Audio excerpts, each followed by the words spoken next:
అబ్బో ఇక్కడ కేజీ చీరలు కొంటే అర కేజీ చీరలు ఫ్రీ అంట. మంగళ్య షాపింగ్ మాల్, కేజీల్లో సేల్, టన్నుల్లో ఆనందం. మరోసారి సంచలన కామెంట్స్ చేశారు కోవూరు మాజీ మంత్రి నల్లపురెడ్డి ప్రసన్న కుమార్ రెడ్డి.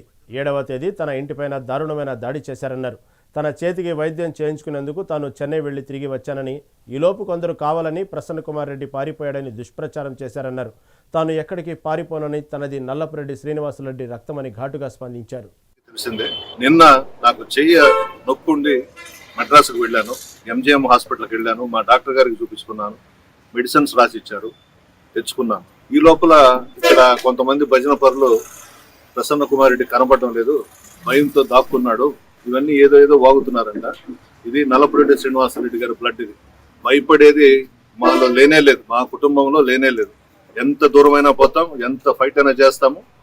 మాకు ఆ బుద్ధులు లేవు, దాంకోవాలా, బెయిల్ వచ్చేదాకా అక్కడ ఉండాలా, ఇక్కడ ఉండాలా, ఎవరు కనబడకూడదు అనేది నా మనసులోనే లేదు. నిన్న అనుకొని నొప్పి ఎక్కువగా ఉంటే మెడ్రాసు పోయి చూపించుకొని ఈరోజు మార్నింగ్ బయలుదేరి వచ్చా. ఎందుకంటే నిన్న సాయంత్రం 4 అయిపోయింది చెన్నైకి పోతే, చూపించుకొని వచ్చాను. అదంతా హాస్యాస్పదం. ఆయన కనబడడం లేదు, ఏడవపోతాను నేను.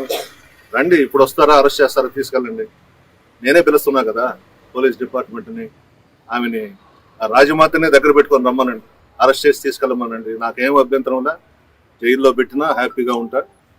ఒకరు ఎలక్షన్స్ లో తిట్టుకుంటాం, మరలా స్నేహపూర్వకంగానే ఎక్కడ కనబడ్డా మాట్లాడుకుంటాం. ఆ విధంగా ఉండాలి కానీ ఏదో ఒక పదవి వచ్చిందని చెప్పి విచ్చల విడిగా చేయడము. ఆమె చెప్పిందంట, ప్రసన్న కుమార్ రెడ్డి కాళ్ళు చేతులు కట్టి నా కాళ్ళ కింద పడండి, తెచ్చాను. చూద్దాం, అది కూడా రమ్మనండి, ఎవడొస్తాడో రమ్మనండి, ఉన్నా ఇక్కడనే నేను మాట్లాడొచ్చా. ఆ మాట అంటే నడమంత్రపు సిరి కాబట్టి మధ్యలో వచ్చిన డబ్బుతో, అహంభావంతో ఈ వ్యవహారాలన్నీ చేస్తా ఉంది. ఆయన భగవంతుడు చూస్తున్నాడు, ఖచ్చితంగా వాళ్ళకి శిక్ష వేస్తాడు.